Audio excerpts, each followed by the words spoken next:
voici sur la dernière table ronde de ces forums, de la première journée des forums économiques de la Sorbonne, avec François Gérolf, Olivier Luency et Philippe Pérez, que je présenterai tout à l'heure. Donc sur une session qui est très très d'actualité, puisqu'on va parler de souveraineté industrielle, utopie ou réalité. On sait que la crise sanitaire et la guerre en Ukraine, mais aussi le reconfinement en Chine, ont montré des limites de la mondialisation et des chaînes de valeur à repenser.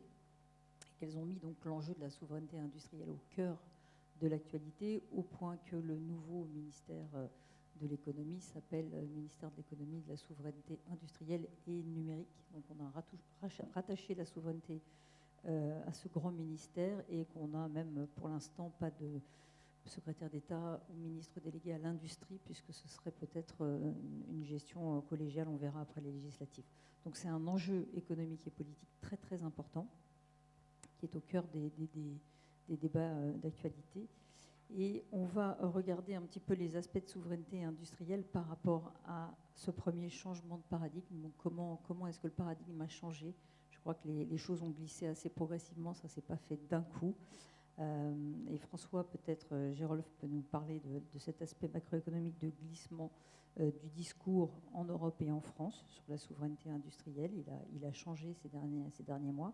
Donc François Gérolf, qui est professeur assistant en économie à l'University of California, UCLA, économiste à l'OFCE, conseiller scientifique au CEPI, et dont les travaux de recherche portent sur la macroéconomie internationale et notamment la compétitivité et l'industrie. Donc tout à fait bien placé pour nous parler de ce sujet. Donc en quoi la perception de la souveraineté industrielle en France et en Europe a changé récemment? Oui, donc je pense qu'il est utile de revenir peut-être un petit peu, parce qu'aujourd'hui on a l'impression que c'est évident que les gens sont tous en faveur de l'industrie, que tout le monde est d'accord pour dire qu'il faut réindustrialiser en France. Je pense que c'est utile de prendre de se réfléchir à la raison pour laquelle on en est arrivé là. Et une des raisons, c'est qu'en fait, c'est loin d'être évident pour tout le monde. Et je pense que c'est utile de comprendre comment on en est arrivé là pour savoir s'il est probable qu'on revienne au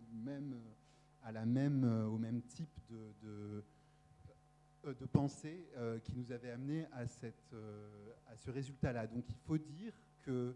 Alors moi, je suis macroéconomiste, donc très souvent, les économistes ont eu tendance ces dernières années, notamment en France, mais aussi aux États-Unis et en Grande-Bretagne, où le phénomène de désindustrialisation a été particulièrement rapide et accéléré, à sous-estimer, ou en tout cas à dire que finalement, ce n'était pas tant un problème qu'on sorte de l'industrie, que de la même façon que l'économie était allée de l'agriculture vers l'industrie, on irait de l'industrie vers les services et qu'on passerait à une société post-industrielle, et que les gens qui s'inquiétaient de la désindustrialisation de la France, mais aussi des États-Unis, en gros étaient les équivalents des agrariens du début du XXe siècle qui prônaient un retour à la terre, un retour aux campagnes, etc. Je pense qu'on est en train de revenir en France, mais aussi aux États-Unis, notamment avec l'élection de Donald Trump. Mais en fait, on a une continuité avec la politique de Joe Biden de cette idée-là, de l'idée que en fait, l'industrie va forcément vers les services. Et aujourd'hui, je pense qu'on a plus une vision que l'industrie, c'est vraiment important. Alors, plusieurs raisons à ça, je pense. La première, c'est que, c'est des choses assez évidentes en fait, c'est que l'industrie a tendance à donner des bons salaires à des gens qui n'ont pas forcément fait des études supérieures. L'industrie, elle est moins présente dans les métropoles, peut-être, donc elle permet un aménagement du territoire plus facile, plus harmonieux. L'industrie, il y a moins d'inégalités dans l'industrie, on peut faire des carrières dans l'industrie. Il y a aussi potentiellement une interaction entre innovation et production qu'on n'avait pas forcément imaginé. On imaginait que nous, on aurait les industries sans usine, donc on ferait que la conception, la recherche et développement, et qu'on irait produire les biens qu'on produisait ailleurs. Et en fait, on s'est rendu compte peut-être que c'était une erreur, qu'il y avait des va-et-vient entre les processus et le fait de produire et le fait de faire de la recherche et développement. Donc il y a plein d'arguments sur lesquels on revient aujourd'hui, pour lesquels on peut dire que l'industrie est peut-être beaucoup plus importante que ce qu'on pensait. Et je pense qu'il faut remettre la discussion actuelle dans ce cadre-là. Merci François. Si on poursuit un petit peu dans le cadrage du sujet, il y a autre chose qui ne fait pas nécessairement consensus, c'est les différentes dimensions de la souveraineté qu'on peut avoir. Est-ce qu'il faut avoir une souveraineté très high-tech industrielle ou est-ce que la souveraineté doit être beaucoup plus globale et holistique? Et Olivier, je crois que vous avez une réponse là-dessus. Donc Olivier, vous êtes associé chez Strategy End, qui est l'entité de conseil de PwC, et vous êtes un expert reconnu du monde de l'industrie qui avait commencé votre carrière à la Commission européenne et avait été conseiller industrie et énergie du président de la République. Donc vous accompagnez des dirigeants de groupes industriels dans la définition de leur stratégie. Donc quelle est votre vision un petit peu de terrain sur ces dimensions de la souveraineté? Alors, je vais remonter un petit peu très rapidement, en 30 secondes. Il y a 3 éléments nouveaux sur l'industrie. Le premier, c'est qu'elle refait consensus, c'est ce que tu as dit, et ça c'est important. Pendant des années, on a considéré que l'industrie, c'était, je dirais, le parent pauvre de l'économie et que ça n'apportait pas grand-chose au pays. Le deuxième point qui est important, et surtout, je dirais, vu la génération qui est en face de nous, c'est que l'industrie a longtemps été opposée à l'environnement. Et aujourd'hui, on n'est pas encore une majorité, mais on est, je dirais, une grosse minorité à considérer que les défis environnementaux n'auront pas de solution sans le génie industriel. C'est ce génie-là qui permet de faire des choses à l'échelle des défis environnementaux et qui permet d'optimiser économiquement. Ce n'est pas le sujet de la souveraineté, je sais bien, mais je pense qu'il faut absolument le mentionner parce que c'est sans doute l'un des premiers vecteurs demain du redéveloppement de l'industrie. Et puis les crises récentes, que ce soit le Covid ou l'Ukraine, nous ont appris, en plus des gilets jaunes sur le sujet de la cohésion, que l'industrie, ça nous apportait de la souveraineté. Alors quand on parle de souveraineté en France, parce que pendant 40 ans, on a fermé le livre de la politique industrielle, on pense tous au grand plan gaulo-pompidolien. On pense à la souveraineté que peut nous apporter le parc électronucléaire, qu'on aime ou pas le nucléaire, Ariane, Airbus, l'accès à l'espace, ce type de choses-là. Et ça, comme on aime bien ces grands plans technologiques, on a repris dans France 2030 ce type de réflexion et on s'est dit, refaisons de l'industrie en faisant des percées technologiques. Nous avons besoin, dans un monde où les rapports de force entre États redeviennent très importants, de disposer de technologies qui nous différencient. Les États-Unis ont très clairement les technologies numériques. L'Europe n'a plus aucune technologie qui lui permet de peser dans des rapports de force dans le monde. Quelles sont les technologies qu'on a envie d'acquérir? On peut devenir le leader de l'hydrogène, on peut tenter de devenir le leader du cloud, plutôt de l'ordinateur quantique ou des choses comme ça. Quelles sont les technologies sur lesquelles on a envie de miser pour repeser dans le paysage technologique? Ça, c'est la première réflexion. Et c'est là-dessus qu'on met quasiment 50 milliards d'euros d'argent public qu'on n'avait jamais fait depuis 40 ans pour essayer de reconquérir ces technologies. À côté de ça, il s'est passé une autre chose, il y a une autre définition un peu de la souveraineté, et je vais utiliser un autre mot, c'est plutôt la sécurité d'approvisionnement qui s'est passée. C'est qu'on s'est rendu compte qu'on avait un tissu industriel tellement faible qu'on n'était plus capable de fournir des biens de base. Dans l'imaginaire collectif, je suppose que vous avez tous vu des aides-soignants en blouse qui étaient des sacs poubelles inversés. Ça veut dire que notre capacité productive n'est même pas capable de produire un bien de base qui s'appelle une blouse médicale. Les gants médicaux, c'est pareil, on n'est pas capable. On a été très très proche d'avoir des problèmes d'approvisionnement de médicaments de base comme le paracétamol, etc. Et il y a une deuxième réflexion sur cette souveraineté par rapport à un monde où les chaînes d'approvisionnement se tendent. C'est bien d'être super bon en technologie, peut-être on va y arriver, mais si on n'est pas capable d'alimenter notre pays de biens de base qui font du bois, aussi, simplement la chaîne d'approvisionnement de bois, si vous voulez refaire votre terrasse demain, est compliquée. Est-ce que vous êtes véritablement souverain? Et donc, il y a une deuxième dimension de développement de l'industrie qui est beaucoup moins prise dans la parole publique parce qu'elle ne correspond pas à notre inconscient collectif, à notre image collective de comment on est bon en industrie, mais qui est nous n'avons plus d'industrie de base. Et celle-là, elle est à reconstruire. C'est une deuxième version de cette souveraineté sur laquelle il y a peu d'attention et pourtant, il y a un potentiel énorme. Alors, sur le développement, sur la première partie, plutôt qui est le développement des secteurs technologiques et industriels avancés et de pointe, Philippe Pérez, vous êtes ingénieur et directeur en marketing du fonds d'investissement Jolt, qui investit dans des entreprises à forte croissance. Je crois qu'aujourd'hui, vous avez fait un très bel investissement. Vous pouvez peut-être en glisser un mot, parce que c'est cohérent avec ce qu'on dit. Sur cette souveraineté technologique, la question change un peu par rapport à celle que je voulais vous poser, mais quel est aussi le rôle du financement dans la souveraineté? C'est-à-dire, est-ce que l'argent aussi doit être souverain, il doit plutôt venir d'Europe, ou est-ce qu'on peut s'affranchir des grands financements internationaux dans la partie souveraineté technologique? Ça change un petit peu de la question que je vous avais posée, mais je suis sûr que vous avez la réponse. Bonsoir à toutes, bonsoir à tous. Pour rebondir sur ce que vous venez d'annoncer, donc le financement qui a été annoncé ce matin pour une entreprise française grenobloise qui s'appelle Unity SC, et dont on reparlera peut-être tout à l'heure parce que c'est un champion de la métrologie dans le domaine du semi-conducteur. Donc on a annoncé un financement de 48 millions d'euros ce matin pour une entreprise qui dispose d'une place très particulière dans la chaîne de valeur des semi-conducteurs et qui permet d'ailleurs d'illustrer la grande complexité des chaînes de valeur aujourd'hui industrielles et qui permet d'éclairer sous un angle très particulier également une sorte de discours presque fétichiste de la souveraineté technologiste en Europe qui confinerait presque à une forme de souverainisme où après avoir vécu des époques où les industries ne devaient pas être dans mon jardin, on arrive avec un mouvement pendulaire qui ramène aujourd'hui l'intégralité des chaînes de valeur qu'on aimerait avoir en Europe. Donc, il n'est pas question d'autarcie technologique aujourd'hui. Une entreprise comme Unity SC est une entreprise basée en France, mais avec des forces en Allemagne, à Singapour, avec une chaîne de valeur qui s'étend en Chine, à Taïwan et aux États-Unis. Donc déjà, peut-être le premier point, c'est ce qu'on constate, c'est la qualité presque rhétorique de la souveraineté qui confine aujourd'hui au souverainisme.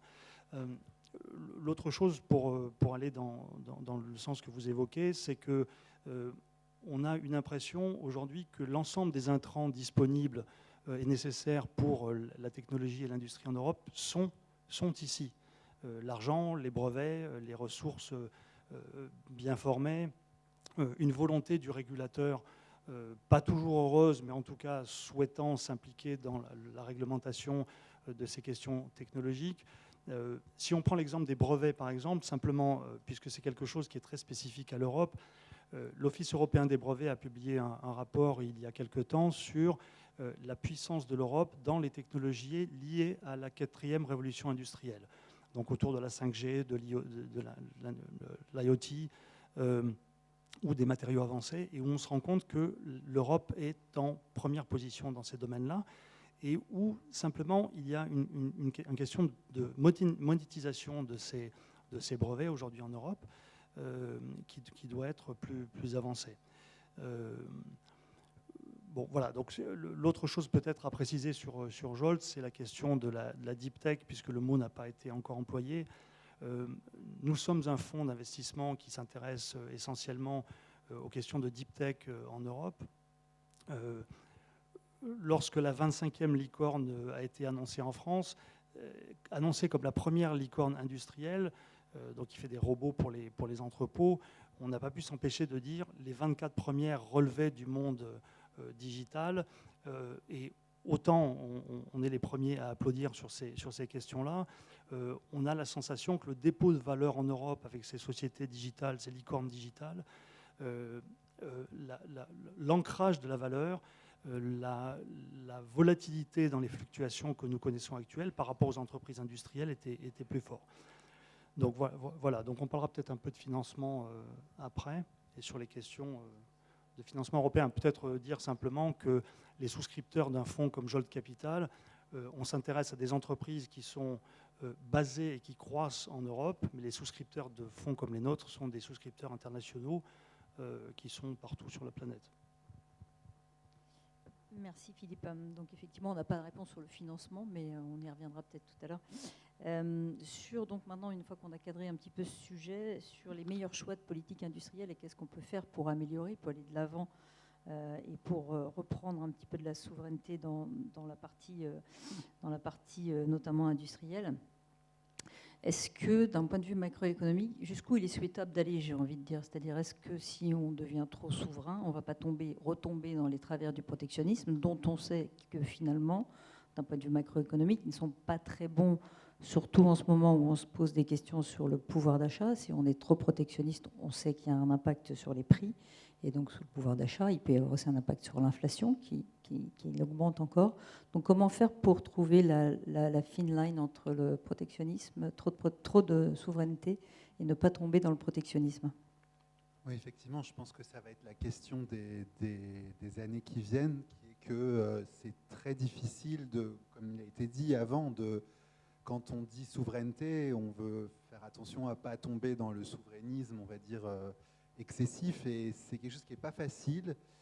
Donc les économistes, hein, traditionnellement, sont très libre-échangistes, on va dire relativement en fait aux politiques, relativement même au centre, on va dire, au centre politique, c'est-à-dire les économistes ont tendance à dire que les entraves au commerce sont toujours une très mauvaise chose, que voilà, enfin, l'économie libérale est née avec la théorie des avantages comparatifs, avec le fait qu'il faut qu'on se spécialise chacun dans ce qu'on sait le mieux faire. Donc effectivement, les économistes sont toujours très très dubitatifs des entraves qu'on peut mettre aux échanges. Il faut faire très attention.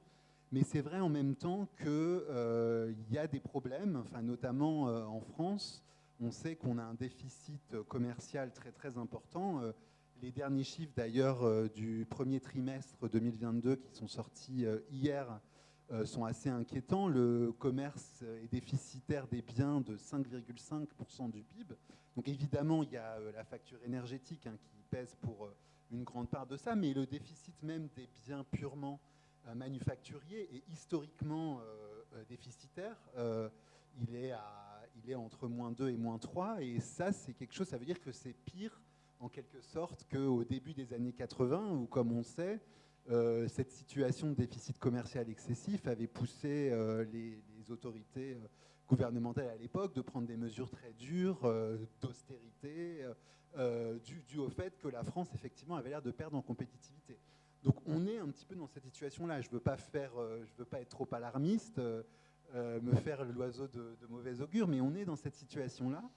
Et je pense que c'est d'autant plus difficile à régler que la plupart des enjeux qu'on a aujourd'hui de souveraineté, on a envie de les traiter plutôt au niveau européen. Pour la bonne raison que sur tout un tas de technologies, la France n'est peut-être quand même pas à la taille critique pour résoudre les problèmes. Et du coup, le problème, c'est que l'Europe, jusqu'à il y a très peu de temps, était excédentaire de son commerce. Donc en fait, les intérêts de la France ne sont pas forcément les intérêts de l'Europe. Et quand la France vient parler de souverainisme à ses partenaires européens, elle a en général eu un accueil assez froid de la part des pays du Nord, plus traditionnellement libre-échangistes, comme les Pays-Bas, l'Allemagne, etc. Donc c'est vraiment quelque chose, je pense, qui va être très difficile à gérer, à la fois pour la France, mais aussi pour l'Europe et pour l'articulation entre les deux. Je vais citer un exemple pour être concret. La taxe carbone, c'est quelque chose que la France demande depuis très longtemps, mais nos partenaires commerciaux en zone euro sont inquiets que si on fait une taxe carbone, notamment vis-à-vis de la Chine considère ça comme une mesure protectionniste et qu'elle prenne des mesures de rétorsion vis-à-vis des exportations des voitures allemandes, par exemple. Voilà, donc ce sont vraiment des problèmes très concrets qui sont devant nous, je pense, et sur lesquels on a à réfléchir. Merci. Olivier, donc comment est-ce qu'on fait pour réindustrialiser sans tomber dans le protectionnisme? Comment on choisit, où on met la valeur ajoutée, peut-être dans la chaîne industrielle? C'est ça la façon de trouver la bonne souveraineté? Alors, je reviens sur un point qui est essentiel, qui a été mentionné, mais vraiment ça vaut le coup.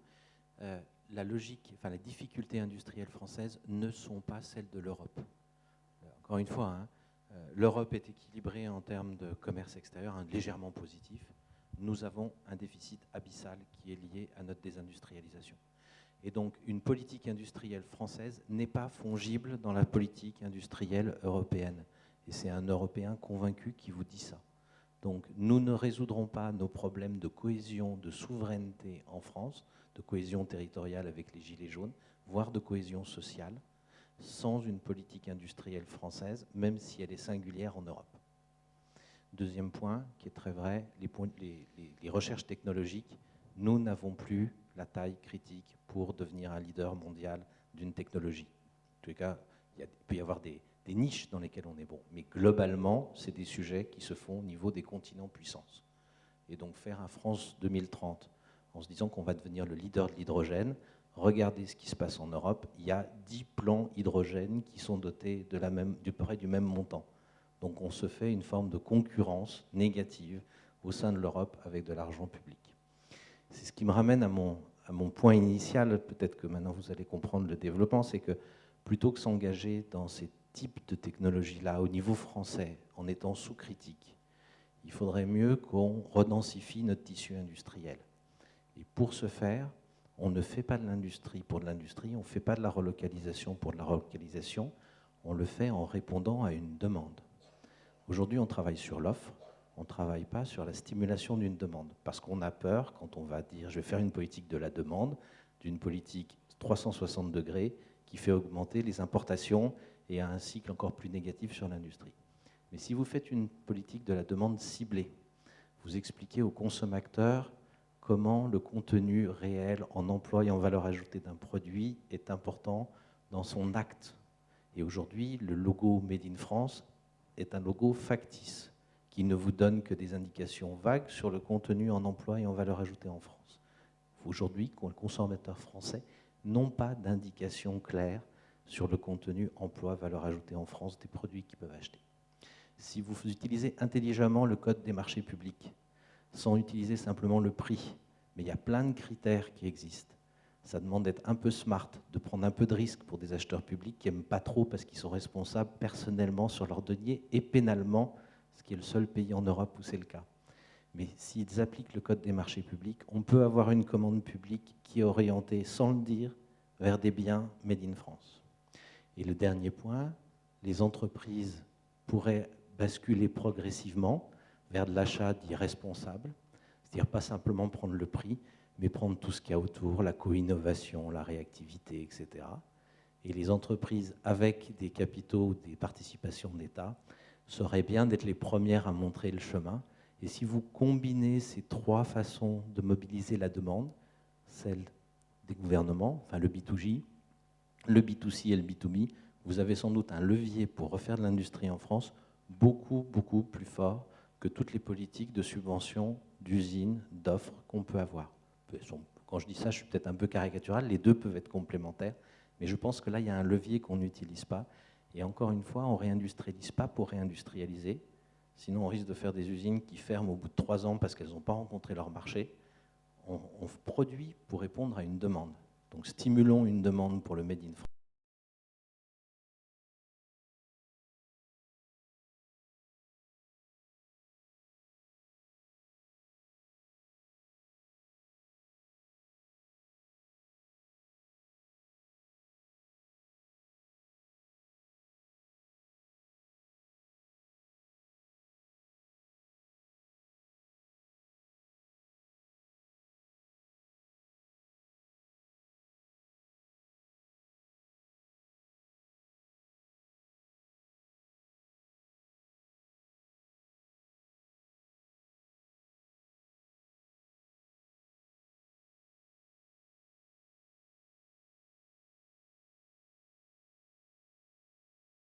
Pour la gravure des circuits intégrés, qui s'appelle ASML, qui est une entreprise qui a une market cap d'à peu près 300 milliards de dollars.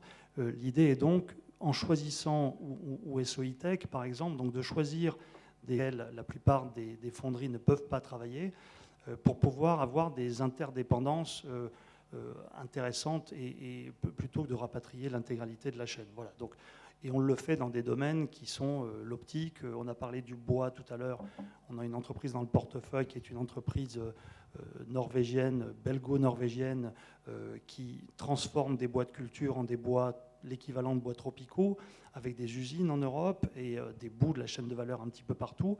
Mais comment identifier ces segments de la chaîne ou ces technologies particulières sur lesquelles l'Europe ne devrait pas saupoudrer dans une logique de rattrapage, mais bien fabriquer des champions véritablement en Europe. D'accord, merci. Donc voilà, la difficulté et la largeur du sujet de la souveraineté industrielle et économique. Est-ce que de ce fait, on a des questions dans la salle, des points qui n'ont pas été, il y en a beaucoup, hein, de points qui n'ont pas été abordés sur ce sujet et que vous aimeriez voir abordés.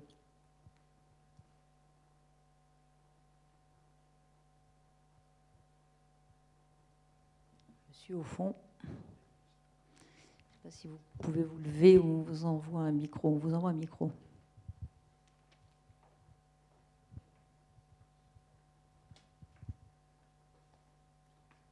Je vous remercie.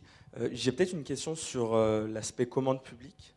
Donc, vous dites qu'il faudrait trouver des procédés pour essayer de contourner les procédés de commande publique visant à favoriser le Made in France.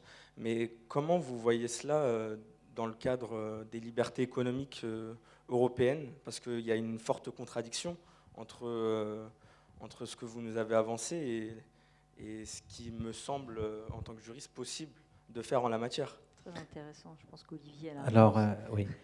En fait, s'il y a une contradiction, c'est que je me suis mal exprimé. Il y a un code des marchés publics, il y a des directives européennes. Si je veux faire très court, elles interdisent de mettre dans un appel à achat, je veux acheter du Made in France. Mais elles permettent de mettre plein d'autres choses dedans. Et notamment plein de critères environnementaux, de qualité de service et autres. Et quand vous commencez à combiner ces critères-là, qui sont parfaitement légaux, à droit constant, on n'a pas besoin de changer les directives, on n'a pas besoin de changer le code des marchés publics, on a besoin de former nos acheteurs publics à utiliser ces critères existants, vous arrivez à localiser un achat. Il y a des témoignages, enfin il y a des dizaines de témoignages d'acheteurs publics. Quelque part, il y a un peu de conservatisme dans l'achat public de l'État. Il n'y a pas beaucoup de compétences parce que ce sont des petites structures où il y a moins de compétences dans l'achat public des petites collectivités territoriales. Mais si vous allez voir les acheteurs publics des régions qui ont déjà une taille critique, qui permettent de former, d'avoir une ingénierie d'achat, et puis qui ont un lien direct avec le politique, c'est-à-dire avec le développement économique, vous verrez des choses merveilleuses. Donc, à droit constant, moi je ne suis pas pour changer le droit parce qu'on en a pour 10 ans sur des sujets comme ça, et notre urgence, l'échelle de temps, sur des questions de cohésion territoriale, on a vu les gilets jaunes, on va devant des crises sociales devant nous liées à l'inflation, etc. Je pense qu'on a 5 ans pour essayer de réarmer un peu notre équilibre de création de valeur dans le pays. Et donc il ne faut pas changer le droit, il faut utiliser le droit. Comme disait quelqu'un, quelque part, on va respecter le droit dans la lettre et pas dans l'esprit. Et on va détourner l'esprit des directives européennes qui voulaient justement éviter ça. Mais on n'a pas le choix.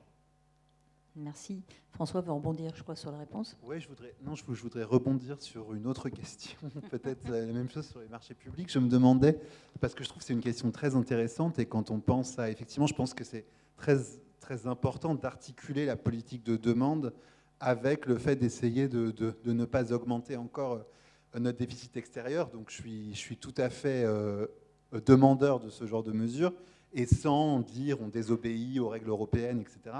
Et on sait que le libre-échange, c'est très important depuis le traité de Rome, au moins dans l'Europe. Donc je me demandais, parce que j'ai entendu dire qu'en France, les gens, enfin les acheteurs publics notamment, avaient très peur d'un risque juridique, et que c'est pour ça qu'ils se tournaient très souvent à l'étranger. Je ne sais pas si c'est vrai, c'est-à-dire ils ont très peur qu'on les accuse de corruption, en gros, et du coup ils se tournent vers des achats étrangers, donc il y a presque une préférence étrangère, en quelque sorte. Voilà. Ouais, alors ça, c'est un peu un raccourci. En fait, ce qui se passe, c'est que les acheteurs publics en France sont pénalement responsables s'ils ne respectent pas les règles de l'achat public, pénalement. Hein. Et c'est les seuls acheteurs publics en Europe qui ont une punition pénale. Et donc à partir de là, quand vous avez une épée de Damoclès comme celle-là au-dessus de la tête, vous n'allez pas prendre les chemins de traverse. Vous prenez l'autoroute. Et l'autoroute, c'est que vous spécifiez qu'est-ce que c'est qu'un crayon de papier et vous demandez le moindre prix. Là, vous êtes sûr que vous ne passez pas par la case prison. Si vous allez un petit peu plus loin en disant ouais, j'aimerais bien un crayon de papier, mais j'aimerais que ce soit du bois recyclable. Et puis j'aimerais que, comme ça va dans les écoles, que les élèves des écoles qui vont utiliser ça puissent aller visiter le lieu où il s'est fabriqué. Et ça, vous mettez le prix à l'intérieur du prix que vous allez me faire pour le crayon. Tout ça, c'est autorisé. Et bien, à ce moment-là, vous faites un achat un peu plus intelligent. Vous n'utilisez pas l'autoroute, ce n'est pas que le prix. Vous prenez un peu de risque quand vous ne savez pas le faire au départ, mais vous localisez un achat. Sur les collectivités, par exemple, les achats de cantine pour les repas, on va prendre cet exemple-là, vous pouvez très bien demander dans un achat public de repas pour des collèges ou des écoles, que les élèves puissent aller 3 fois, 4 fois, voir comment leurs repas sont fabriqués. Vous êtes sûr que vous localisez comme ça et que vous n'avez rien fait d'illégal? Merci François. Et donc pas un crayon en bois tropical, bien entendu. Moi j'ai une question que j'ai posée tout à l'heure, mais je la repose, je la reformule pour Philippe Pérez. Quid de la souveraineté du financement? Quand on sait que la plupart des scale-up, peut-être pas des start-up, mais des scale-up sont financés par des fonds américains ou anglo-saxons et pas par des fonds européens, comment est-ce qu'on trouve l'argent aussi pour garantir une souveraineté financière de nos financements qui fait que quand la scale-up devient très très grande, elle ne part pas à San Francisco ou à New York, mais qu'elle reste ici? Alors comment on fait? On pourra jamais, on pourra rarement empêcher qu'un certain nombre d'entre elles, passé un certain stade de développement, finissent le reste de leur développement à l'extérieur. Pour autant, et après avoir passé pas mal de temps à l'étranger, notamment aux États-Unis, on voit à quel point, même dans ces cas-là, il reste un ancrage. Si elles partent après un certain stade de développement, on considère que, par exemple, en termes de propriété intellectuelle, de centres de recherche ou même de role modeling d'un certain nombre de patrons d'entreprise, il y a un dépôt de valeur important. Ceci étant dit, aujourd'hui, on considère, si vous regardez l'initiative que Philippe Tibi a mise sur les rails il y a à peu près un an, et on espère que la version 2 du plan Tibi va arriver cet automne, on constate qu'il y a de l'argent en France et en Europe. Il y a une question de fléchage à avoir. Le plan de Philippe Tibi a permis à un certain nombre d'assureurs et de banques assureurs de flécher certains de leurs financements vers des projets comme des fonds de deep tech comme les nôtres, avec des montants importants. Aujourd'hui, vous avez dans un certain nombre de pays européens des family office dans des pays scandinaves, en Allemagne, ou en France, qui ne sont pas exposés à des entreprises industrielles, simplement par méconnaissance. Donc des fonds comme les nôtres devront aller sur la route et présenter les avantages de ce type de classe d'assets. Donc l'argent est disponible. Dans le plan de Philippe Tibi, il y avait aussi une question de développer des bourses technologiques en Europe pour qu'effectivement un certain nombre de ces sociétés, quand elles partent en IPO, ne le fassent pas systématiquement pour certaines catégories d'entre elles outre-Atlantique. Donc, encore une fois, que ce soit dans les ressources humaines, dans les brevets, dans les intentions du régulateur ou dans les sommes disponibles, c'est une question moins de disponibilité que de fléchage ou de curation de ces montants-là. Donc il y a encore une grande marge de progression dans ce domaine-là. J'en profite, puisque j'ai le micro, pour dire sur la question précédente, parfois il n'y a pas besoin d'un aggiornamento très important sur des cadres réglementaires. Si vous regardez ce qui se passe dans les usines, par exemple, parce on a beau vouloir qu'un certain nombre d'usines ou de sites industriels reviennent en France ou en Europe. En France, par exemple, si vous regardez les délais d'implantation théorique pour une usine ou même pour un entrepôt logistique, si vous regardez une usine, par exemple, théoriquement, le gouvernement va vous dire qu'il faut à peu près 9 mois pour avoir le délai de réponse. Dans les faits, on est à 16, 17 mois aujourd'hui pour les usines, ce qui est 2 fois le délai théorique. En Allemagne, pour ne prendre que l'Allemagne, ce délai théorique est aussi à 9 mois, simplement l'obtention se fait en 5 mois. Qu'est-ce que vous croyez qui se passe? Donc aujourd'hui, il y a un travail aussi à faire de ce côté-là pour dire, pour ce qui est de l'enquête publique, pour ce qui est de la préparation des dossiers, etc., de faire travailler des bureaux d'études, ce n'est pas quelque chose de révolutionnaire, c'est simplement des ajustements qui permettraient d'avoir un certain nombre d'usines de production en France. Merci Philippe. Est-ce qu'on a une autre question de la salle sur ce sujet? Bonjour. Est-ce qu'on peut avoir une réindustrialisation de masse et sans sacrifier le pouvoir d'achat? Parce qu'on voit qu'il y a un petit peu de réindustrialisation sur le textile, sur le vélo haut de gamme, mais c'est souvent justement vers le haut de gamme. Est-ce qu'on peut flécher et avoir une demande plus large? Je crois qu'Olivier, vous avez des éléments de réponse là-dessus. C'est une excellente question et je n'ai pas la réponse aujourd'hui. Naturellement, vous avez compris, j'aimerais pouvoir répondre oui. Ce qui est assez impressionnant aujourd'hui, c'est qu'on a toute une catégorie de produits où la structure de coût par rapport à un produit importé et avec une majoration entre 5 et 10%. Le textile dont on parle tous et qui est un exemple assez étonnant parce qu'encore une fois, là on est à plus 50, plus 100% en structure de coût. Et ça marche. Alors c'est parti par du premium, puis doucement, ça s'étend. Avec un phénomène qui est celui que j'évoquais tout à l'heure, qui est du consommateur au départ. C'est un choix de sens. Donc économiquement, je dirais, si on prend la plupart des catégories de produits, est-ce qu'on est capable de payer 5 à 10% en plus pour acheter de la sécurité d'approvisionnement, ce n'est pas simplement pour les beaux yeux de la princesse, c'est de la co-innovation, c'est de la réactivité, c'est de la protection de la propriété intellectuelle. Faites faire quelque chose en Chine, vous aurez la duplication dans les 3 mois qui viennent. Donc voilà, ce type de choses-là, est-ce qu'on est capable d'en faire en masse? Je ne peux pas répondre aujourd'hui. Je pense, c'est un peu ce qui a été expliqué aussi sur la techno, il y a des endroits où ça peut commencer. Le textile, c'en est un, le slip français en est un, c'est un superbe exemple. Et puis maintenant, ils font des parapluies, et puis ils font plein d'autres choses, etc., avec une extension horizontale.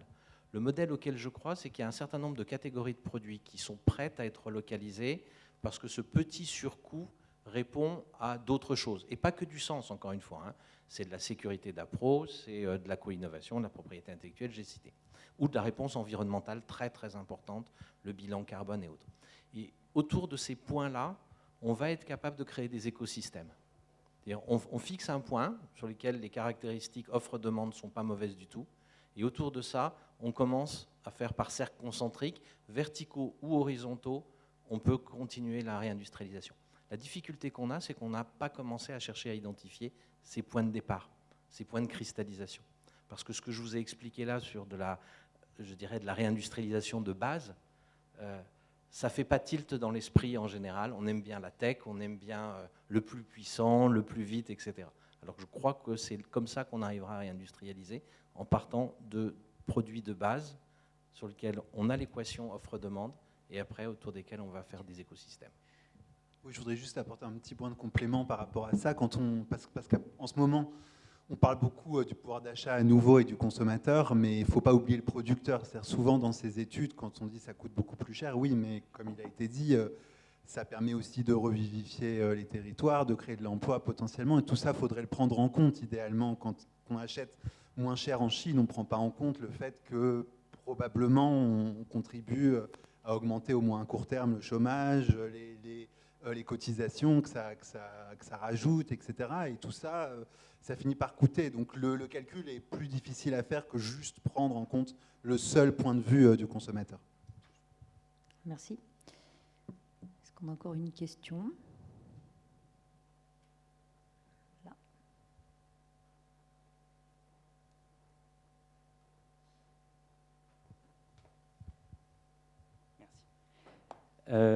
Merci pour la discussion d'abord.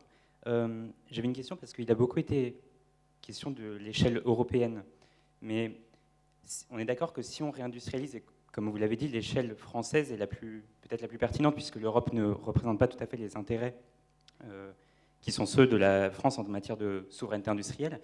Mais si on reprend de la production sur certains produits, notre balance va peut-être passer de déficitaire à excédentaire, mais cet excédent se fait au détriment d'autres pays de l'Union, le commerce intra-zone étant ce qu'il est.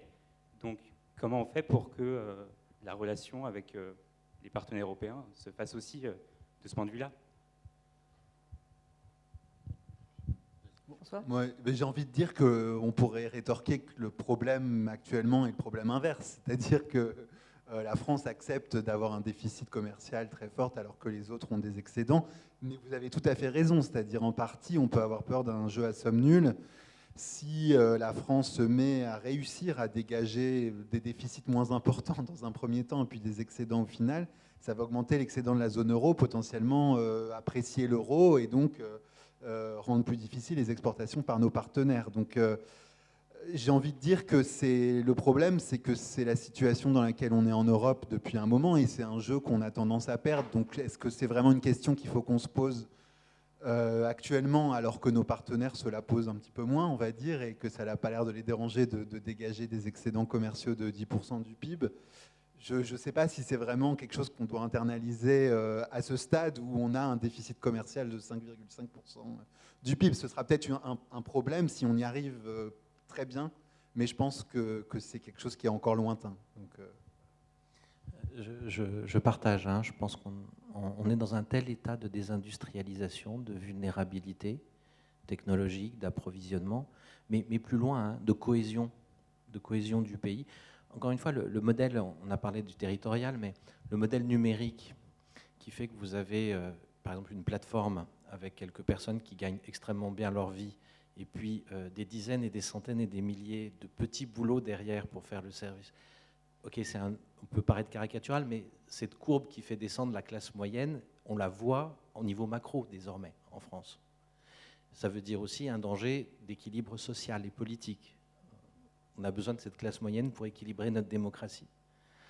Donc on a toute une série de mises en danger par le modèle économique post-industriel qu'on a pris, qui ne sont pas que des chiffres économiques, qui sont des équilibres de cohésion sociaux et territoriaux. Et ça, on a un temps relativement court, à mon avis, pour le résoudre. Donc intérioriser les équilibres de commerce extérieur entre les pays européens, quand vous avez un danger comme celui-là qui pèse sur votre démocratie, je pense qu'à court terme, en tous les cas, vous avez compris mon choix. Je pense qu'il faut qu'on réindustrialise. On verra après. Et encore une fois, le bénéfice ou l'excédent commercial fait par l'Allemagne, qui est indécent, se fait aussi quelque part à notre détriment. Et on n'a pas encore demandé le retour sur investissement. Et pour appuyer ce point sur le lien entre la macroéconomie et la politique, j'en ai noté que les 3 pays les plus désindustrialisés, comme j'ai dit en introduction, c'est les États-Unis qui ont connu l'élection de Donald Trump. Et on voit très bien, il y a une corrélation dans les comtés entre le vote de Donald Trump et la désindustrialisation. Le Brexit au Royaume-Uni et en France. Voilà. Donc je pense qu'il faut réfléchir à ça aussi. C'est aussi un risque politique. Moi, j'ai une question annexe pour Philippe. C'est le problème des compétences. On en a parlé tout à l'heure sur la table ronde de l'énergie, en parlant du nucléaire. Il y a une note de Patrick Artus qui est sortie ce matin, que vous avez peut-être vu, sur le déficit de compétences scientifiques en France qui s'accroît. Et il corrèle cette disparition de la culture scientifique avec la baisse, justement, avec la hausse du déficit extérieur et la baisse de l'industrialisation. Donc, est-ce que vous voyez une baisse des compétences, notamment chez les ingénieurs, enfin en tout cas un manque de compétences plus exactement? Alors on voit moins un manque de compétences parmi les ingénieurs qu'on recrute dans les entreprises du portefeuille alors plusieurs choses. Il y a un volume global qui est en décroissance. Alors, certaines écoles d'ingénieurs ont annoncé récemment qu'elles allaient doubler leur promotion, et même ce faisant, indique que ce sera sans doute pas suffisant. Donc il y a un problème de volume quand on compare au volume qu'on peut former d'ingénieurs dans certains pays asiatiques, par exemple. Donc ça, c'est un premier point. Mais le point principal, alors il y a un autre problème qu'on voit régulièrement, et c'est notre cheval de bataille sur la deep tech versus le digital. Aujourd'hui, vous avez un certain nombre d'ingénieurs qui seraient formés pour faire, par exemple, des sciences des matériaux, et qui se retrouvent à faire du métavers chez Meta, puisqu'on appelle cette entreprise maintenant comme ça, à Zurich. Donc nous, quand on fait des cours dans ces formations-là, on dit, mais par pitié, effectivement, on vous présente un chèque qui est le triple de ce que vous allez gagner en faisant des matériaux, mais comment faire pour résister à ça? Donc il y a une question qui est aussi celle-là. Comment lutter à cet appel du monde digital pour des ingénieurs dont on aurait besoin dans la deep tech.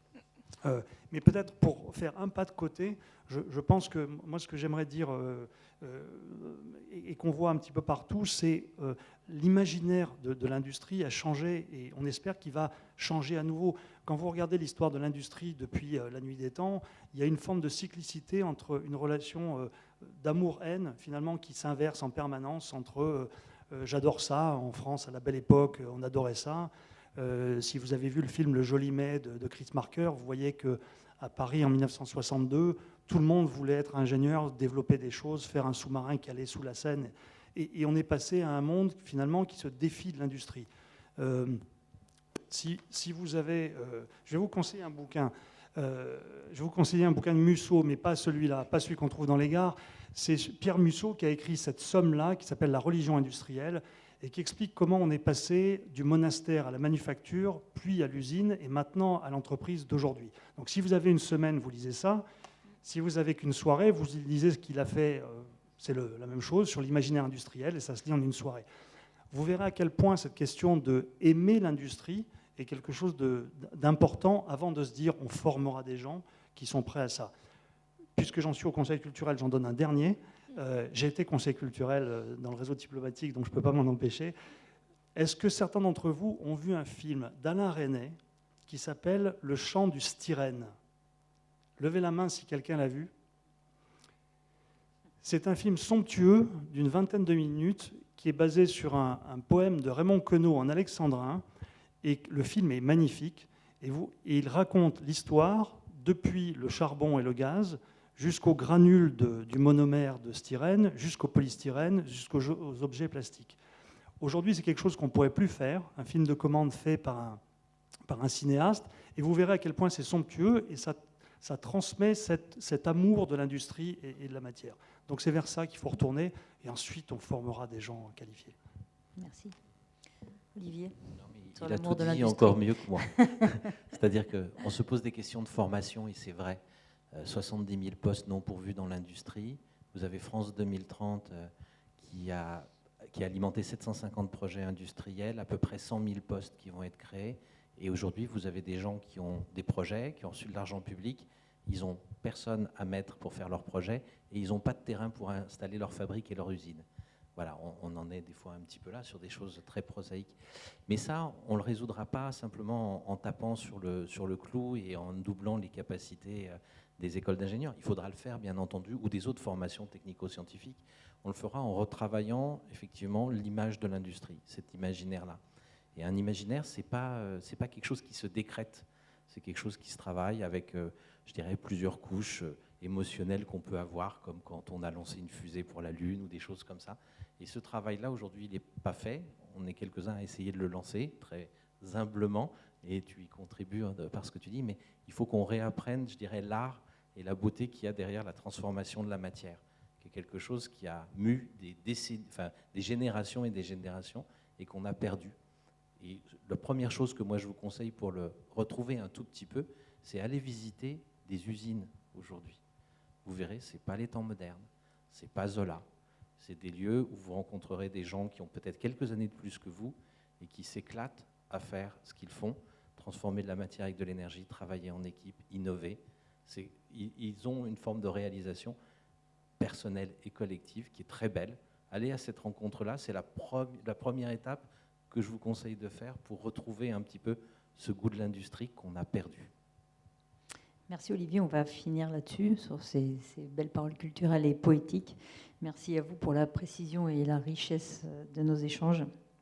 Donc on voit bien que le rôle des politiques publiques va être vaste, des compétences à la finance en passant par les terrains et les appels d'offres. Il y a vraiment énormément de choses à faire pour miser sur l'industrie de demain et accompagner nos industries vers un lendemain décarboné aussi. On n'en a pas parlé, mais encore un autre élément. Merci à tous et à bientôt pour le cocktail.